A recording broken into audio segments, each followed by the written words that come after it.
A Fórmula 1 tem um novo campeão mundial, Lando Norris, da McLaren, que também faturou o Mundial de Construtores.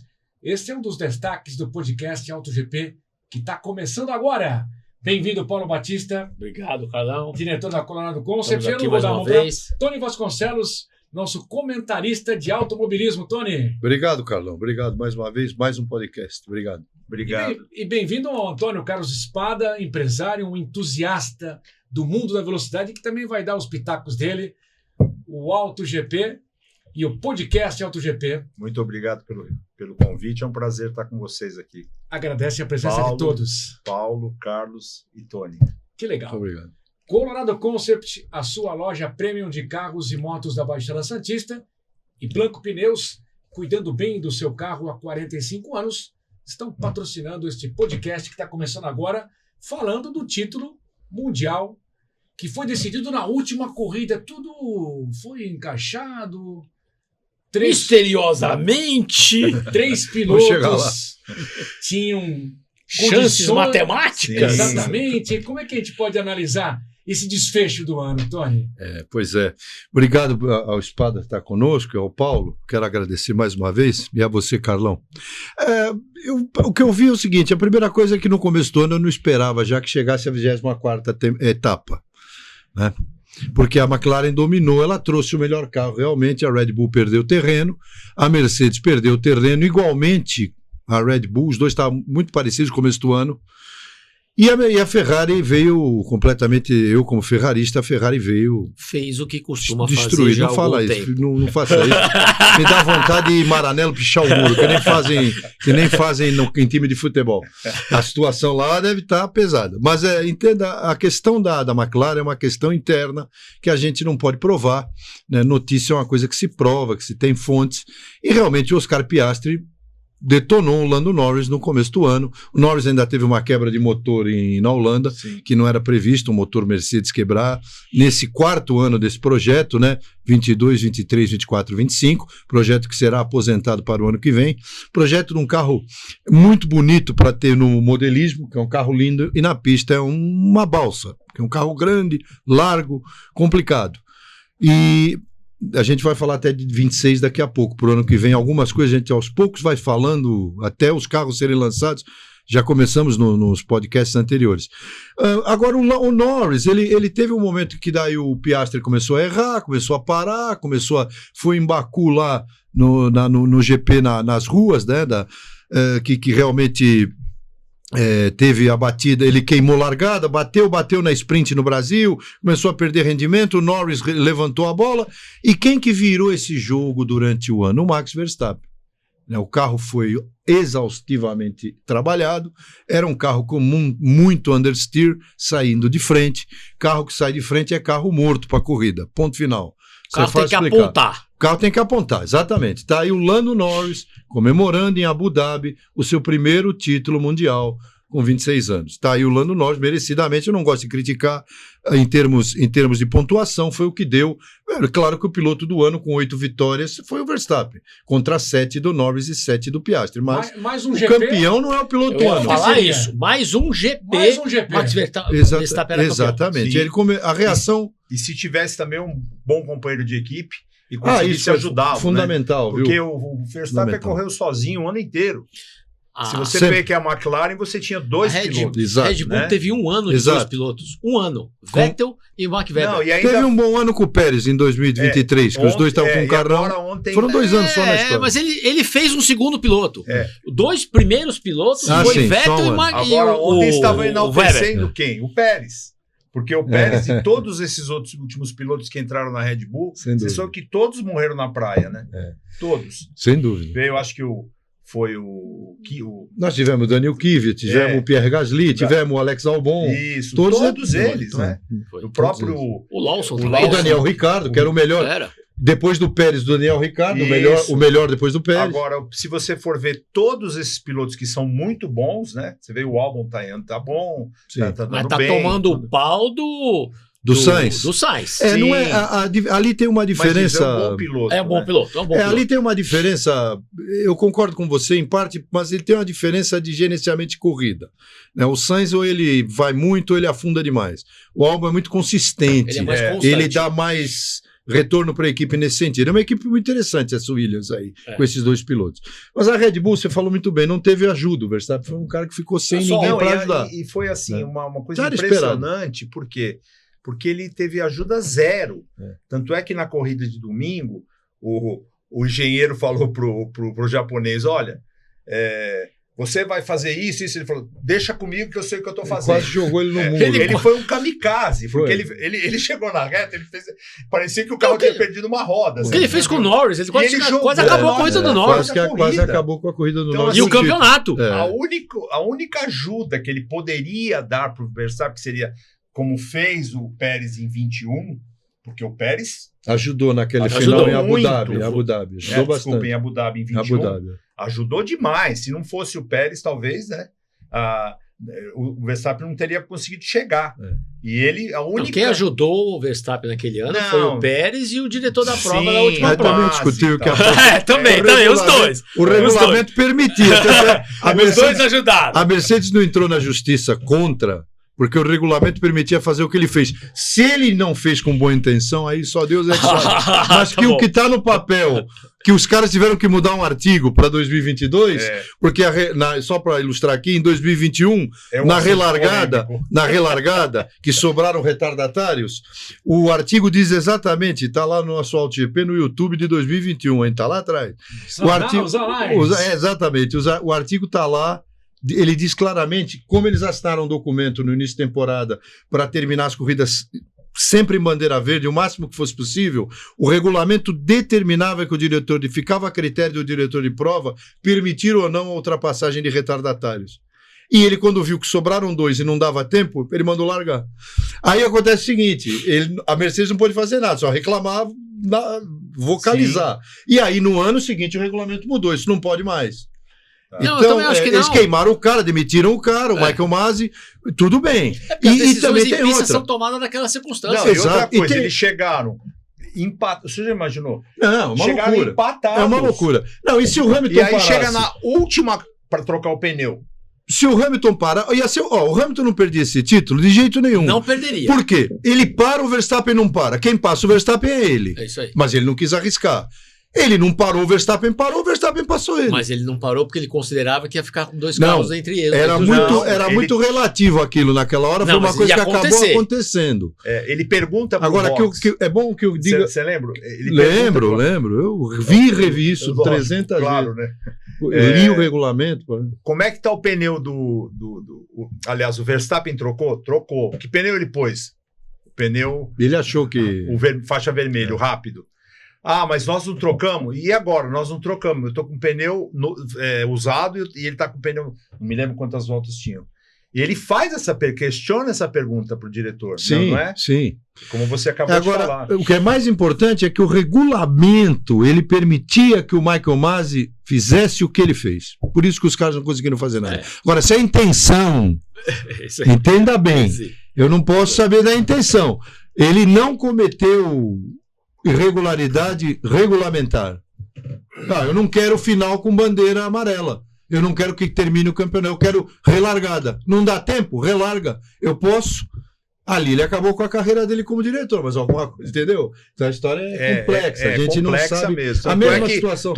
Eu falei assim, quando eu citei o Pérez, que eu falei de 21, eu falei, falei de 21. Vai ter polêmica, principalmente com o Paulo. Não, e outra coisa, eu sou fãzaço do Hamilton. E o Espada é um fãzaço do Verstappen. Eu também sou mais do Verstappen que do Hamilton. Então, é lógico, mas é uma questão. Isso é legal. Isso é legal do esporte. É você se simpatizar, você gostar mais do perfil de um piloto ou outro. Falou uma coisa importante. Estamos falando de um esporte. É um esporte. Tecnologia, a gente fala de motor, fala de combustível, fala de aerodinâmica, mas é um esporte. É um esporte. E quem quer que ganhe não vai mudar a minha vida e nem a de ninguém. E outra coisa, aqui não muda ninguém. Exatamente. Como que estamos vendo imagens, só mostrando as imagens, pode, por favor, falar, mas as imagens para que a gente veja o Norris campeão, né? Daqui a pouco tem ele abraçando a mamãe dele aí. Momento histórico, né? Você gostou? Olha, pergunta que eu faço a todos que gostam de Fórmula 1. Sinceramente, não. Somos dois. Então, também não. Para mim, o título era do Piastri. Olha, juro... Seria melhor. Seria mais bonito. Quando chegou... Até a última volta, até pelo que aconteceu em 21, sim. Até a última volta eu falei, vai acontecer alguma coisa. Isso aqui foi quando o Norris foi campeão mundial de kart. Em 2013, ele cumprimentando o Verstappen, que estava na Fórmula 2, Fórmula 3. Não, ele estava na Fórmula... Aí era na 3. Era na 3, Ele não fez 2. Ele não fez 2? Não. Ele pulou 3. Direto. Fez 3. E o Norris aí campeão mundial de kart. Mundo da volta, hein? Essa é a namorada dele, né? A portuguesa Margarida Corseiro. Agora entrou no momento Nelson Rubens, daqui a pouco já... Não sei, tá certo, vai. Eu aumento mais um evento, é namorada mesmo? É que agora diz que mostram muito namorada, tá a foto da moça aí também. Aí tá ele feliz, é claro. E tá tranquilo, porque o contrato dele agora então vai voar longe. Ele já tá em torno de 35 milhões de dólares por ano, mais ou menos, ele e o Leclerc, ele vai passar... Mas ele já tinha contrato assinado pro ano que vem, né? Tinha, mas ele... Sabe como é? Ele vai renegociar isso. Sim, tem muita coisa por trás, inclusive patrocínios, né? Patrocínios. Agora uma pergunta polêmica também. Você acha que houve favorecimento para ele? Não, eu acho que não dá para provar. Até aquele episódio de Monza eu achei um absurdo. Isso é a mãe dele, o pai. A mãe e o pai. Ele deve ser o segundo piloto mais rico da Fórmula 1. O pai dele também tinha um negócio... rico, né? O pai dele tinha um negócio de seguros monstruoso na Inglaterra e na Europa. Já não trabalha mais, tá certo? Tá precisando que a gente faça um pix para ele, né? Vai ser duro. E ele só perde talvez pro Lawrence Stroll. Esse é meio imbatível, que é o dono da Aston Martin. Tá. Mas você falava que eu achei que teve o favorecimento. Eu achei um absurdo aquele favorecimento em Monza, porque... Ele teve um pit stop ruim, o Lando, né? Sim. E quando voltou, pediram para trocar de posição. O que eu posso te dizer sobre isso são 3 pontos. Isso para mim não é esporte. Ele ganhou por 2 pontos. Por 2, Então, isso para mim não é esporte. Isso é meio enrolado. Isso para mim não é esporte. Então, da maneira como foi, não é. Não. Então você acha que houve um favorecimento? Porque o Piastri vinha, como você falou no primeiro... Ele vinha na primeiros 6 meses de Era temporada. outro campeonato, ele estava em outra categoria. Não, ele é frio, né? O Piastri, né? Ele é frio, é centrado, ele parece que não se abala. Ele é mais equilibrado, né? Eu acho que ele é mais equilibrado que o... Emocionalmente, eu acho que ele é mais estruturado do que o Lando Agora Norris. chegou naquela corrida de Baku, ele bateu em tudo que existia. Bateu na... Queimou a largada e depois bateu na largada. Aqui no Brasil bateu na sprint. Bateu na sprint, enfim. Você divide o campeonato em 2 e você pega a quantidade de pontos que ele fez na primeira metade. Tem mais imagens, na segunda metade. A diferença é muito grande. O que fez esse piloto perder tanta produtividade? E ele não é... Não tem muito esse perfil, 4, né? Campeão da Fórmula 4. Fórmula 4 inglesa. Mas ele 2015. Correu pela Carly? Correu. Ele correu também no seguinte... Equipe boa também, essa né? Não era chamada nem Fórmula 4, era Motorsport. Na Inglaterra era tinha outro nome, Motorsport Association. Então ele ganhou muita coisa. Ele foi campeão mundial de kart. É uma coisa... Ele tem uma carreira sólida. Mas respondendo a tua pergunta, o que aconteceu na corrida da Itália, quando o Piastri teve um pit stop, que está aí ele cumprimentado pelo Piastri, sim, que o Piastri ficou com aquela cara dele, inclusive, que a gente não sabe o que ele pensa. Exatamente. Não só quando aí cumprimentou o Norris, quando cumprimentou o Zac Brown, né? A gente fica até difícil comentar tudo, que um campeonato de 24 corridas tão complexo, até falta tempo para a gente comentar. Piastri terceiro. Olha, o que aconteceu ali foi absurdo, porque ninguém prevê. Se você troca uma posição, como aconteceu, que a gente viu a Ferrari e outras equipes fazendo isso, você pode fazer de uma forma. Mas da maneira que o campeonato estava configurado em Monza, e por uma questão de um erro de uma pistola da equipe de troca de pneu, você não pode prejudicar o teu piloto, e o que é pior, que é o líder do campeonato. Então, isso aí. Você tira. Ele era o líder. Se fosse o contrário, o quê? Eu nunca vi aquilo. Nunca vi isso. Não vi. Quando você tira 3 pontos por um erro de equipe do líder do campeonato em favor do seu companheiro de equipe, obviamente que você está privilegiando esse companheiro. É um contrassenso. O contrário é normal. Já aconteceu antes e todo mundo entende. Os caras já estão apostando no líder. Em quem que a McLaren tinha que apostar as fichas? No líder. Quando quebrou o motor, que ele ficou 25 pontos na frente. O Piastri. No Piastri? Eles reverteram tudo isso. Ficou 25 pontos na frente. É claro que você chegou em terceiro no final. Você está numa equipe inglesa, mas tudo bem. É difícil de entender. Isso são só... Né? A gente não consegue, como dizia... Piastri é australiano. Como dizia, eu não tenho... me tragam documentos, né? Então não tem. Mas a gente sabe olhando que as coisas funcionam assim. Já tiveram 2 campeões australianos, né? Tive o Jack Brabham e o Alan Jones. E Alan Jones, é isso aí. O Brabham era um monstro. Construiu o próprio carro. É isso aí. Ele foi campeão como piloto e como construtor. Primeiro campeão com o motor traseiro da história da Fórmula 1 em 59 com a Cooper, motor Climax. O Cooper teve a manha de construir um carro com motor traseiro e ganhou 5,960. Foi bicampeão. Cooper que tem a ver com o carro Mini Cooper. Sim, tem a ver. Hoje já não tem mais que é... Sim. O criador o criador é ele.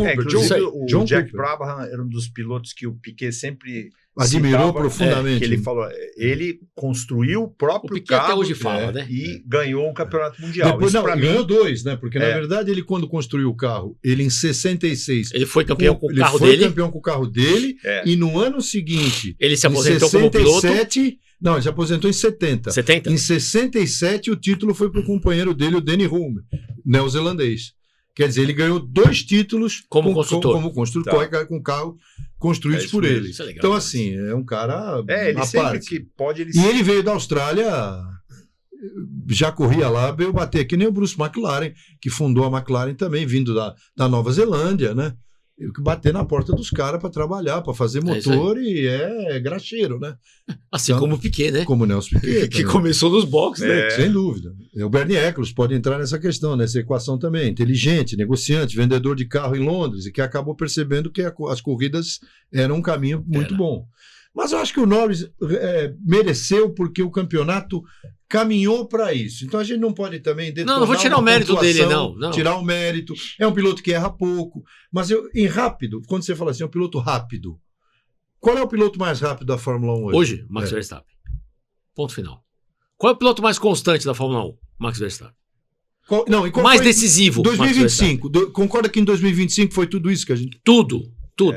Então, ele não tinha um bom equipamento, né? na primeira metade do campeonato. Né? Se tivesse mais uma corrida, ele era campeão. Mais uma corrida, ele Eu acho ele até educado demais, porque ele foi questionado sobre, na Espanha, ele deu aquela totó no Russell quando tinha que devolver. Ele falou, vocês não estão falando nada do que eu fiz de bom. Não. E outra, por que ele é até educado, que se eu sou ele, eu ainda falei, por que vocês não questionam a McLaren trocar posições em Monza? Ele não falou nenhuma vez.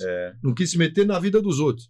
Eu sei que ele falou pro cara que perguntou para ele, que eu não vi, porque o cara não aparece no vídeo da coletiva, e que ele falou, vocês estão perguntando tudo isso, ele falou pro cara, agora você fica com esse sorriso idiota aí. Falou mesmo. Porque, pô, não tem nada a ver o que ele fez na Espanha. Ele ficou mais maduro, né? Muito mais. Nesse ano ele tá bem maluco, mais maduro. Agora ele melhorou. Já faz tempo que ele melhorou. Eu acho que foi bem esse ano. Eu notei esse ano ele mais baixou a bola, mais centrado. Eu acho que tem uma relação com o fato de que é notório de que ele, não é que ele se afastou, mas você já não vê ele tão constantemente com o pai. Isso é perfeito. O pai dele é muito doido. E você vê ele mais constante, mais presente com a família da esposa, né? Sim. Que é a família Piquet. Você vê ele mais. A mãe também é uma pessoa muito boa para ele. A mãe é mais centrada, né? A mãe é separada do pai, mora lá na Bélgica. E é outra vida que ela leva. Ele brincou nesse fim de semana. Vocês trouxeram família? Ele falou: não, minha mãe ficou na casa dela com os cachorros. E ela acende vela quando eu corro. Ele não falou do pai. Não, ele falou que o pai dele estava num safari na África. Foi o que ele disse. E ele foi para o GP São Paulo. Antes de ir para o GP São Paulo, ele foi para Brasília. Aí foi lá com o Piquezão lá. Foi o circuito de Brasília. Quando terminou a corrida anterior a São Paulo, ele já saiu de lá da corrida no avião dele e veio para o Brasil. E é muito assim, ele tem hábitos simples. Né? Sim, ele é muito simples, segundo inclusive o Nelsinho Piquet, que é o cunhado dele, que falou que ele não faz assim nenhuma coisa de luxo, não tem luxo nenhum, que o negócio dele é jogar videogame, quer dizer, o cara tem avião, tem também, tudo bem. Eu conheci aquele piloto, o Marcos Regadas, Porsche Cup, Sim. que é muito amigo do Nelsinho, Sim. ele é do Maranhão. O cara nota 10, o cara é muito gente boa. E pela proximidade que ele tem com o Nelsinho, ele também se aproximou muito do Max, né? Sim. E o Max foi lá para Lençóis Maranhenses. Sim, verdade. Eles são muito próximos. Ele é muito. O Marcos falando, ele é muito simples, ele é muito acessível. Então, ficou uma coisa do arrogante em uma certa. Em algumas, até você falava isso. Ele é muito arrogante. Ele não sei, mas ele baixou a bola. Assim, de uns tempos atrás, né? Aquela coisa que ele era muito explosivo. Lá em Baku, bateu, foi chutar o pneu. Até hoje tem aquela cena. Quando explodiu o pneu. Ele era muito explosivo. Eu acho que, claro, que ele, com os 4 títulos mundiais, né? Eu acho que a coisa baixou. Ele está centrado. Também, isso é muito importante. Né? Ele já está bem centrado. E ele é um piloto old school, né? Ele é um cara old school. Não adianta dividir com ele agora melhorou isso, mas ele é talvez dos pilotos de hoje que correriam na Fórmula 1 dos anos 80, por exemplo, lá no seria ele o principal. Tá? Eu acho os outros um pouco clean demais, um pouco ficou uma coisa um pouco você sabe, né? Você tem certeza absoluta que ele vai disputar e ele vai dividir uma curva, ele vai passar por fora, ele vai passar por dentro. Ele já melhorou com isso, já até deu uma relaxada para fazer a coisa mais. Algumas pessoas ele não gosta, por exemplo, ele não gosta do George Russell, e a recíproca é verdadeira. Eles se falam, lógico, se cumprimentam, vão pro pódio. Cordial. Mas ele falou esse ano, falou num briefing lá na Espanha, lá depois do GP da Espanha, ele falou: eu vou bater sua cabeça na parede, você é um louco. Eles iam se pegar lá. Então, assim, ele é um cara old school, não adianta. O Martin Brundle, numa entrevista dele, que essa entrevista já passou várias vezes, que onde ele diz, né, que com o Senna, a decisão era sua, se você ia bater ou não. Sim. Porque o Senna não ia tirar o pé. Não. Né? Então, o que o Senna pensava, em uma entrevista do Senna, eu vi ele dizendo isso. Aqui cabe um carro. Nessa curva vai passar um, e esse um sou eu.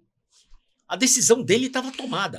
E o Max é assim. Tanto é que em 89 o Prost veio para bater porque tinha vantagem. O espaço era dele. Tinha vantagem e em 90 o Senna revidou no Japão e meteu o carro no meio.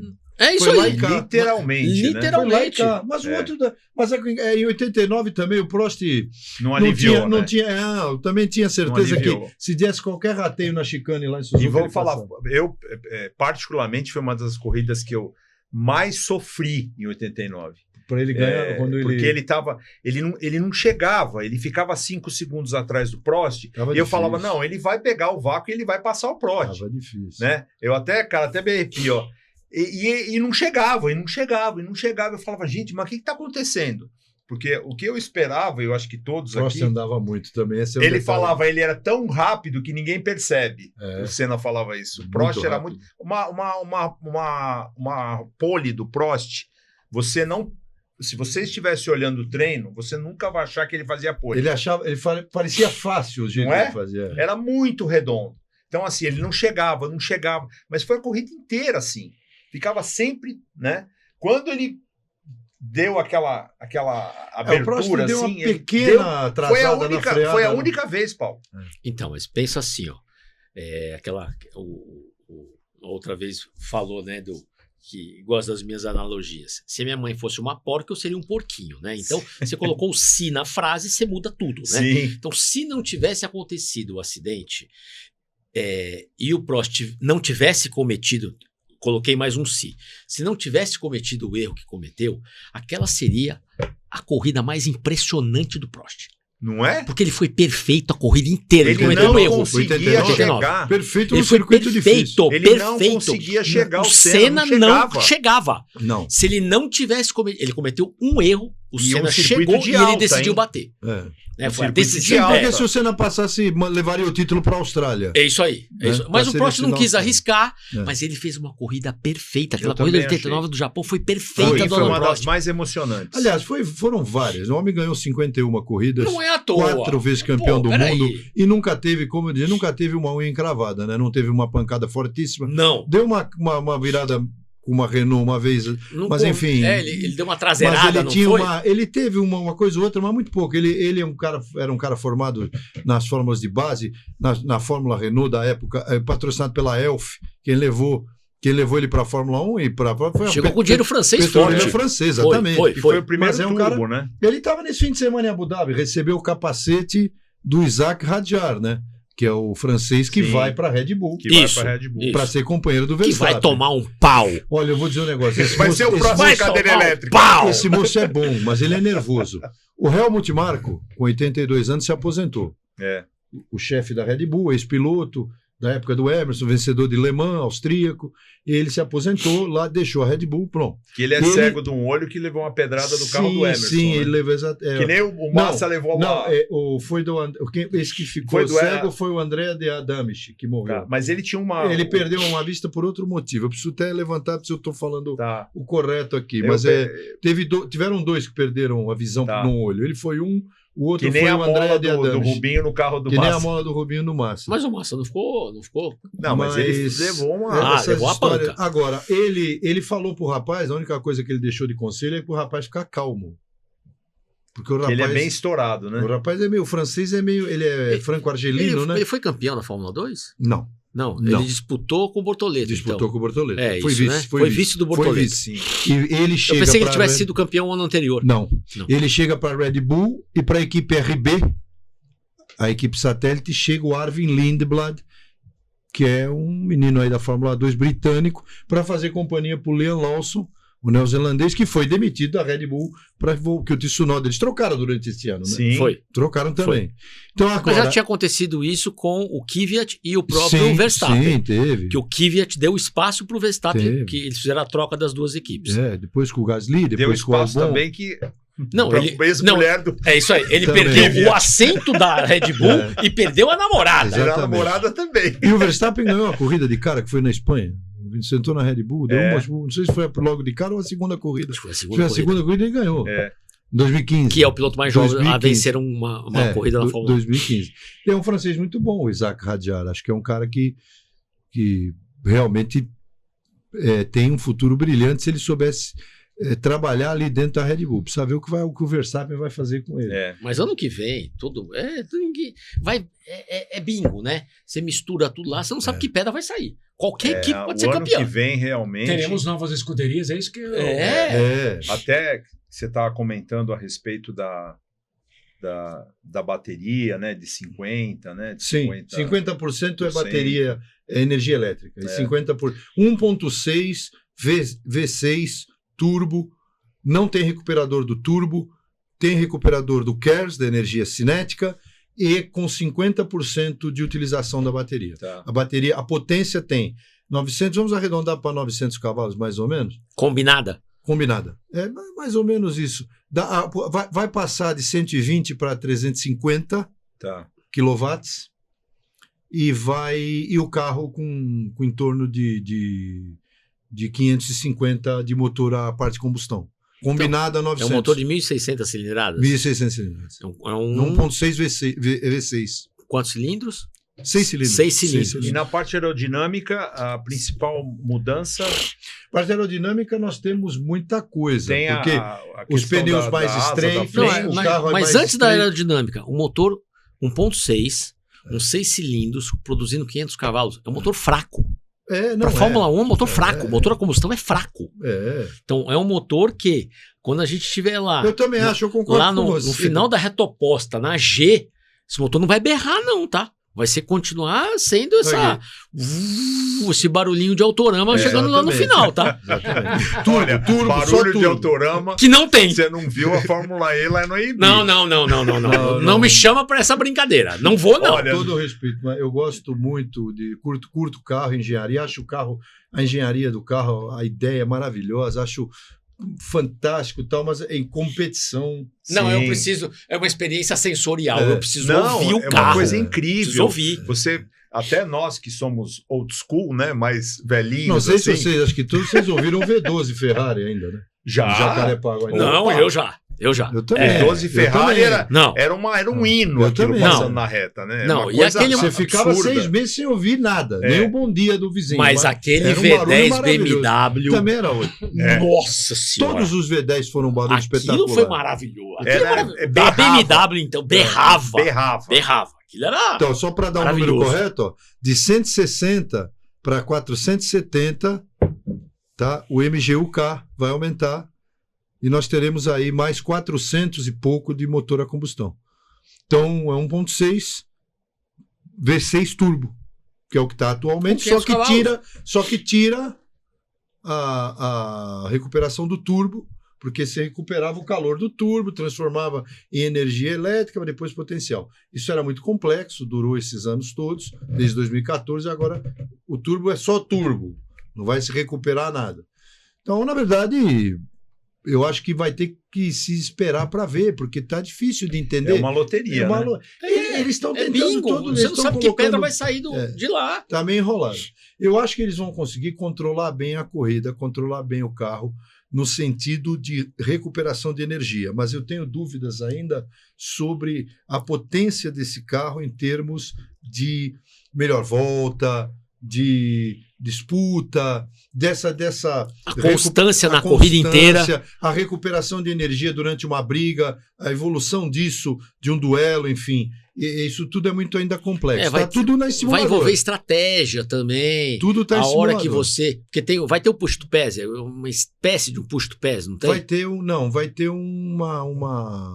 Só a parte aerodinâmica que vai fazer o serviço. Mas que você não aciona todo instante. Por conta, então, não. Tem uma... Você pode acionar essa situação, a gente pode até depois em outros programas esmiuçar melhor, mas você vai acionar a parte aerodinâmica, que eles chamam ou só dianteira ou só traseira ou as duas, que eles chamam de XYZ, tem um monte de... E você, através disso... Tal. Agora, a parte do motor, ela é mais complexa do que só jogar essa potência.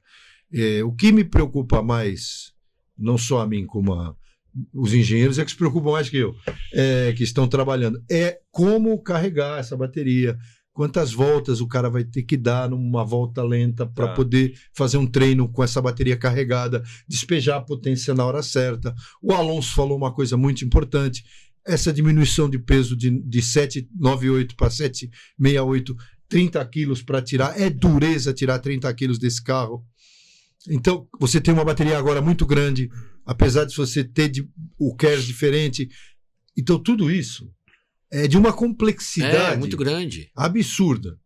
A ideia principal é sempre a mesma. É trazer inovação, o híbrido para a rua, não é o elétrico. É o híbrido. O objetivo da Fórmula da FIA, em termos de mobilidade, é trazer para a rua o desenvolvimento do híbrido, do carro híbrido cada vez melhor, e trazer o combustível com a base de hidrogênio, pegada de carbono zero. Carbono pegado da atmosfera, né? Um combustível sintético, você transforma isso com eletrólise e tal, e esse combustível é para igualar o nível de carbono, não aumenta mais. Para fazer uma utopia aqui bem grande, se todo mundo usasse esse combustível hoje no planeta, com motor a combustão, estamos falando de carro elétrico, o carbono não aumentaria, ponto, pararia hoje no mesmo lugar. Você recuperaria carbono da atmosfera para fazer o combustível através de eletrólise. É um processo que dá para explicar, mas precisa mostrar, envolve a química pura, né? Você pega a água, separa o hidrogênio do oxigênio, trabalha depois, isso tudo também com energia solar, não é? Com energia eólica, que vai trabalhar essa eletrólise, porque senão você vai gastar energia para ter eletrólise. Então, se todo mundo andasse hoje com o combustível que a Fórmula 1 vai usar em 2026, o carbono não aumentaria já a partir do momento que o primeiro ligasse o carro. Vai fazer tudo isso exatamente. Isso tudo mais o que o Carlão falou, você tem mais duas equipes absolutamente novas entrando. Uma que entrou com a base. Você pega a Audi entrou com a base da Sauber. Né? Então ela tem aí uma parte que ela tem um aprendizado. E você tem a Cadillac que está vindo do zero. Ela teve alguns testes feitos com carro emprestado em circuito ali, testando até pit stop, mas eles vão entrar do zero na Fórmula 1. É uma equipe consolidada nas categorias de turismo, né? Então ela tem a história de endurance, né? Então ela tem essa história. Mas na Fórmula 1, que o bicho é bem diferente, é a primeira vez que ela vai entrar. E a Cadillac também colocaram dois colocar o Pérez e colocou Eles fizeram o certo. Bottas. Fizeram certo, eu acho bem, que sim. Os dois bem antiguinhos. Bem, Dois experientes. que sabem. Bem experientes, É né? aquele jogador, como se fala no futebol, cascudo, né? Cascudo, É aquele cara que sabe entrar e resolver. Que vai ajudar a equipe, inclusive, a desenvolver o carro, né? Claro. É. E eu acho que vai ser, esse início de temporada vai ser Bem curioso. muito curioso e muito de desenvolvimento, né? Lembrando que a Audi teve uma grande coragem de entrar com o motor já de cara próprio. Que a Cadillac vai usar o Ferrari até 28. Isso. Apesar de ser um novo motor, a Cadillac está produzindo um motor desse regulamento, que vai passar de 30, né? Ele de 2030, e na verdade está produzindo para estrear ele em 2000. O plano é 29 só. 26, 27, 28 é Ferrari. Pode ser que antecipem para 28. Agora a Audi não. A Audi vem com o motor Audi. Não, e você vê. Ela tem uma tecnologia muito grande de híbridos, né? Desde a época dos. A Audi tem assim. E o que está sendo muito legal, que eu acho, é que está vindo as grandes montadoras realmente estão acreditando na categoria.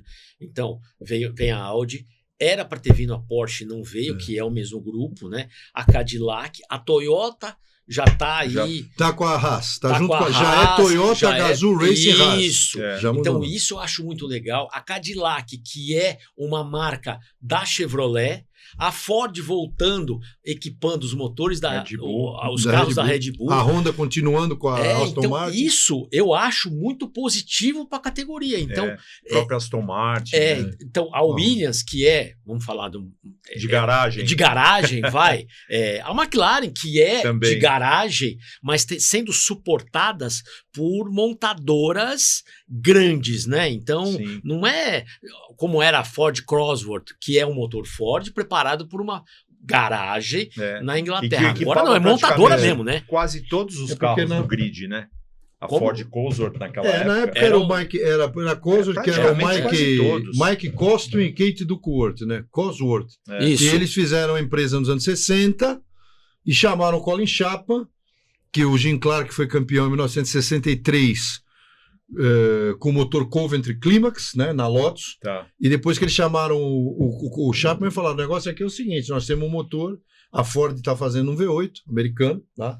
Nós estamos trazendo para a Ford inglês, nós vamos preparar esse motor, vai ser um canhão. E o Chapman acreditou e bancou, e o Clark foi campeão depois morreu até numa Esse motor ficou anos. Esse motor foi o motor mais vitorioso. Só chegou a época que só não equipava a Ferrari. Ele praticamente era o grid todo com ele, né? A Ferrari não, e o resto, o Emerson ganhou com ele na Lotus, na McLaren, né? E vai por aí. E agora, existiam outros motores. O Stewart foi campeão com o Matra francês, 69, quando ainda estava. Ainda existiam os motores, o Coventry Climax, que era o motor inglês específico. Mas o Chapman investiu muito nesse motor, esse motor foi longe. E que até hoje é um motor maravilhoso, né? Você consegue comprar um nos Estados Unidos ainda. Coloca aquilo Pega um carro, um Chevrolet, eu não vou falar marca, coloca um V8 agora, daquele, você levanta voo. Na última etapa agora, aquele Fórmula 1 clássicos, né, que são aqueles carros. Sim, tá todos com motor Ford. Todos. Motor maravilhoso. Então, agora essa questão do motor vai ser pra gente ver o que vai acontecer. Né? Qual? O Ford Cosworth? Imagina. Super. Pegada de carbono mas é outra época, né? Depois o Colin Chapman construiu aquelas Lotus, que nem a Lotus 49, para mim é um dos maiores carros da história da Fórmula 1. Ele mandou o Clark deitar numa mesa, colocou um banco, era assim que se fazia carro. Era uma chapa de metal. Construiu em volta. Colocou, desenhou, né? Desenhou o cockpit em volta dele, vai embora que agora vamos fazer o carro. Só que o carro era uma cadeira elétrica miserável, né? Era para bater uma vez e conversar com Jesus. Depois, só que era para quem podia, não tinha, né? Era um negócio totalmente diferente. Hoje a gente, graças a Deus, chegou num ponto. Sim, o cara entrava no carro, não sabia como é que ele ia sair. Se ele ia sair numa peça só, nossa, mas ou em pedaços. Era a frase do... Era uma carnificina, né? Morria 3, 4 por ano.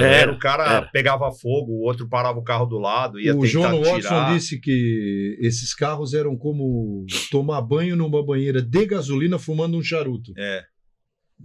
Era o mesmo risco. Batia e pegava fogo. Era muito ruim. Nessa temporada, 6 novos pilotos, é uma safra histórica. O que falar desses estreantes, entre eles o Bortoleto? Tem o Hadjar, né?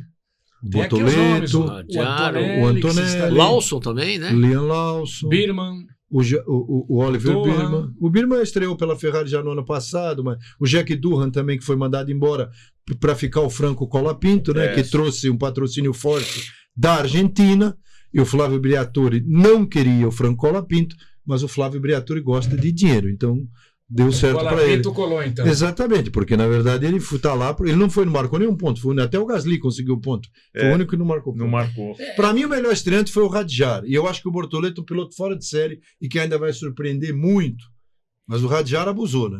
Eu também, fez até pódio. Eu concordo. O Bortoleto não é, eu acho que Bortoleto é bom. Ele é muito bom, ele fez boas provas. Sim, fez boas provas. Fala bem, é centrado. Faltou um pouco de constância para ele. Muito jovem, né? Muito jovem. Aquela batida que ele deu em Interlagos foi fortíssima. Aquela foi uma das maiores da história do S do Senna. Fizeram uma lista de batidas, até de moto. Tem um vídeo que tem batida só ali. Tá. Aquela... Foi o número de G que ele pegou mas ali foi um problema, porque no momento em que errou ele na tirada. acionou, quem errou? Ele errou ou teve não, um ele erro? foi para sujeira, ele atrasou muito a freada. Ele estava debaixo da placa de 50 e tirou para o lado. Aquela que eu... Perfeito, mas quando você olha na frenagem, o carro de trás, ele fecha o DSR, o DRS antes do dele. O carro dele, quando ele aciona... É porque ele não estava freando. Ele atrasou demais. Ele saiu para sujeira. Então, o DRS, ele freia. Sabe o que acontece? Ele aciona quando você aciona o freio. Se você ele quiser, fecha quando você aciona o freio. Sim. Em primeiro momento, sim. Ele tem um manual, mas isso não é usado. Agora, você pode usar, mas quando você cutuca o freio, ele já fecha. Então, o mais importante é que toda essa situação dele naquele momento, atrás do álbum, inclusive, foi de que se ele não bate ali, que seria bom ele não ter batido, ele passava reto. Tá. Ele atrasou muito. Eu falei até com o Ney Faustini, que conhece Interlagos como ninguém, né? Piloto, e a gente comentou isso. E ele me disse exatamente o que eu falei. Ele falou que concordava no sentido em que a primeira coisa é o atraso da freada. A pista suja foi uma consequência. Talvez se ela E ela estava também aquele úmida, solão, né? Estava completamente úmida. Aquele sol, sabão, né? pista emborrachada, ele ia tirar e ia reto, ia sair lá na frente. Mas só que ele deu a chicotada. A pancada dele foi igual a do Vitantônio Liuzzi, com uma Força Índia, há alguns anos. Eu não vou lembrar o ano, mas no mesmo lugar. O Liuzzi também tirou e deu a chicotada. Saiu à frente, ele bateu e bateu. Você bate na interna, vai para a externa. Eu fui assistir uma corrida em Interlagos ali, exatamente naquele ponto. Que eram as Ferraris, você tinha Lamborghini correndo, tinha Aston Martin. Ali exatamente ali. O cara tirou o pé, freou tarde, o carro traseirou, ele deu de frente no muro.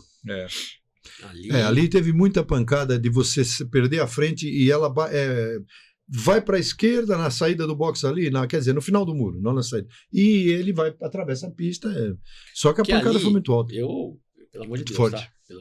Eu sei do meu lugar, eu sei do espelho em casa. Mas piloto ali, Paulo Batista em ação. Ali, quando você vem numa subida, você não enxerga o final da reta, né? Quando você está andando em Interlagos.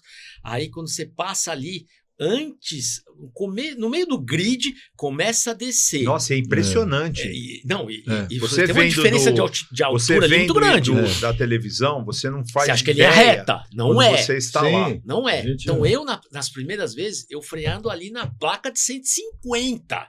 Antes da placa de 150, até eu já estava enfiando o pé no freio. Aí você vai ganhando confiança. Tá. Hoje eu já estou freando na placa de 100. E freando na placa de 100... Porra, assim, suspirando. É o Deus me salve, né? Deus segura. E quando você puxa na tomada, você tem uma diferença ali no piso, que não é a descida apenas para o S, você tem a descida aqui da queda de chuva. É impressionante. Na segunda perna, então faz assim. É difícil ali. Tudo é perfeito. E isso está falando é real. A diferença é a velocidade, porque ele bateu a 335 por hora. Ele bateu. Ele estava freando já e ele bateu a 335. E eu acho foi uma pancada de 51G. E eu acho que eu tô rápido. Eu chego ali a 240. Tá vendo?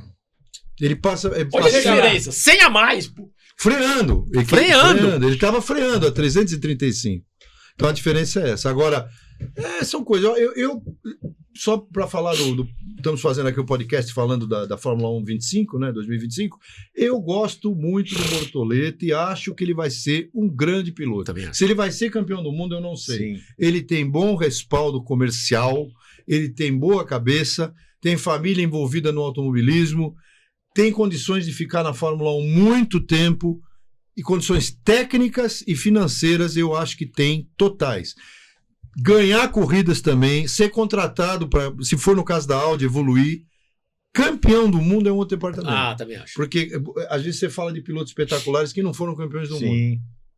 São vários na história. Né? Mas, você lá atrás pode pegar quando você quiser. Falar o seguinte, quem chegou na Fórmula 1 já é espetacular. E até pilotos que são campeões mundiais na Fórmula 1 não foram já é. Também tem uma lista também. São 20 pilotos por ano. O cara chegar lá, ele tem que ser bom. Olha, até o Stroll, para chegar lá, lógico, com todo o patrocínio dele, ele tem que ser bom. As 3 coisas: chegar, ganhar uma corrida e ser campeão mundial. São 3. A primeira que o cara já faz, já são poucos que fazem. Já. Então, quer dizer, eu acho que o Bortoleto tem todas as condições, trabalhando com uma equipe boa, honesta, dentro de um patamar tecnológico bom, de um carro que venha bom. Vamos ver se a Audi tem essa, né? Essa pegada. Então, a Audi está muito animada, ela vem com o motor, ela trouxe o carro prateado para relembrar a Auto Union, Isso. Né? Que é a origem da Audi, trouxe ele todo prateado. Foi com o carro, as cores que ela foi campeã em Le Mans, inclusive. Foi. Então, e a Audi foi campeã prateada. Foi tricampeã, não foi? Em Le Mans? Foi. Pelo menos 3, eu preciso pegar os anos, mas com o Audi e-tron. Foi, esse lindo, mesmo. E teve o branco e prateado, Tom Christensen, Companhia Bela, Alan McNish. Também de DTM, Tom Christensen. Também foi. Agora, a questão principal da Audi é ela ter um desempenho médio que seja. O que ela não pode é ficar comercialmente. Trás, então, por exemplo, olha, a Audi andou hoje na frente da Red Bull. Olha, o Bortoleto com esse carro novo está andando melhor do que a equipe RB. Olha, o miolo do grid está o Hülkenberg e o Bortoleto estão andando bem. Olha, chegou em 4º. Vamos falar, fez um pódio. Esse seria um sonho da própria Audi. Porque a marca é muito pesada para aceitar andar. Tem muito nome, São 11 equipes. A Cadillac também está nessa. São 11 equipes. São 11 equipes. São 20. Então, 22 pilotos. 22 pilotos, Sim. né? Já não é mais 20. São 22. São 22 pilotos. Já teve ano da Fórmula 1 de largada com 26 pilotos. Mas assim, agora teve pré-classificação que tinham 32 inscritos. Era pré-classificação. Você tirava 6 na sexta de manhã e 26 treinavam. Entraram mais 2 equipes novas, né? Uma. Não, a equipe nova. Não, 2. Nova seria a Cadillac. Nova, você mas trocou pode ser considerada porque mas já existia a Sauber. Sim. Então são Williams 21. Muda de nome, mas né? elas eram estatísticas. Não muda, ela chama Atlassian Williams Racing. Muda um pouquinho. Não, é só por causa do patrocínio, que é uma investidora, né? Uma empresa de Minha gente, tem tempo esgotando aqui já, infelizmente. Passou, cara. Vai passar a bandeirada, acabou o tempo. Já. O último assunto rápido, assim. E o Hamilton? Você acha que emplaca novamente? Ele teve um ano muito ruim o ano passado. O Hamilton com carro... E esse ano também, né? Muito ruim. Ele tomou pau do Russell, acho que foi 13 a alguma coisa. Não, do Leclerc. O Russell ano passado. Ano passado. Mesmo na Mercedes. Foi isso mesmo. Bem e lembrado. foi a mesma foi curioso, a mesma classificação de Leclerc e o Russell, Leclerc e Hamilton foi Leclerc e Russell no ano passado. Sim. Assim, ele não está bem. Assim, e eu gosto muito dele também. A gente brinca com esse negócio do Max, tudo, mas a admiração que eu tenho por ele, todas as vitórias que ele tem, tudo que ele conquistou, fantástico. Mas ele está realmente, né? Você acha que ele consegue? Eu acho que ele não tem condições no momento de se ver ele andando à frente de um Leclerc com um carro igual. Esse é o problema que está, acho que, afligindo ele mais. Porque se ele tivesse colado no Leclerc durante todas as corridas, sim, e o Leclerc tivesse brigado com ele durante todas as corridas, você ia dizer, a Ferrari tem problemas, mas os pilotos estão andando. Mas o que mais me surpreendeu foi ele ficar tão atrás, pancadas que ele tomou do Leclerc, absurdas durante o ano inteiro. Só que ele ganhou o GP da China sprint. De sprint, Tá? Pelo menos fez a pole na China e ganhou. Se esperava alguma coisa. Então, o carro vai determinar muito isso. A vontade dele eu nem preciso falar, porque o cara é um atleta de ponta, vai com 42 anos ano que vem, e o sujeito... Não tem comentários, né? Agora, você dá para um Charles Leclerc, que já saiu desiludido, como ele mesmo disse, desse ano, né? Um carro que seja bom, se a Ferrari acertar na mão, o que eu realmente... Você colocou o si na frase. O si é dureza. Você colocou o si na frase, tem que tirar o espaguete do box, eu sou ferrarista, mas eu vejo que a Ferrari... Não, ela erra. Ela se sabota. De vez em quando ela tá... Sabe aquele cara que tá jogando sinuca e que rasga o pano da mesa? Meu? Não é que não faz a bola na Você viu outro dia o cara ele tentando colocar uma fita na... Tinha uma... Sabe aquelas fitas que você põe do lado do box? Para preencher. Ele tentando lá e não conseguia. Aí o cara falou, isso é a Ferrari. Não, vira meme. Vira meme. Então, e outra coisa, só para acabar, para dizer... Minha gente! Só esse assunto aqui, rapidinho. Calma, você tá afobado. É só para dizer, existe um outro problema que ficou muito escondido esse ano. Um britânico super campeão, já com uma certa idade, com uma qualidade absurda, um dos maiores da história, trabalhar com uma equipe italiana. Apesar de um chefe francês, a equipe é italiana. Sim. E ele ia lá. Teve semanas que ele foi 3, 4 vezes por semana. Ele teve amanhã. É difícil. Essa adaptação lá é muito difícil. É difícil. É muito difícil. A cultura, né? Muito difícil. O Alan Prost passou por isso. E tantos outros. É difícil. Aliás, muitos campeões, né? Entraram lá e saíram pela porta dos fundos. Alan Prost foi um. É isso aí. Ponto final no nosso podcast AutoGP. Vamos terminar ou não? Vamos. Podemos continuar depois. Um tema apaixonante, mas a gente vai ter oportunidade de fazer novas análises. Vamos sim. Espada, obrigado pela participação. Foi novamente um prazer e é uma honra estar aqui com vocês. Todo nosso. Muito obrigado. Tony Vasconcelos. Obrigado, Carlão. Obrigado, Espada. Muito obrigado. Obrigado, Paulo. Mais uma vez, obrigado. Essas enciclopédias aqui, o Paulo Batista, que está... Entusiasta. Não passo disso. Acelerando forte na... Não vejo a hora de ir de novo. Já tô até com calçado novo agora. O Bortoleto bateu a 340, ele já tá a 250. Ele tá chegando. Tô chegando, falta não pouco. Pra batida. Não pra batida, pelo amor de Deus. Porque lá ele não paga o prejuízo, eu pago o meu. Pra chegar no S do Senna. Você vai buscar. Olha, gente, vamos lá, siga a gente no Instagram, programa @programa.autogp. Até me... Ele é emoção, tá emocionado. Tô esquecendo de tudo aqui. Tá aqui todas as mídias sociais. Mídias sociais. Esqueceu de colocar o Tinder aqui. Coloca o Tinder. Tinder não. Gente, muito obrigado aí pela companhia. Até o próximo podcast AutoGP. Um abraço.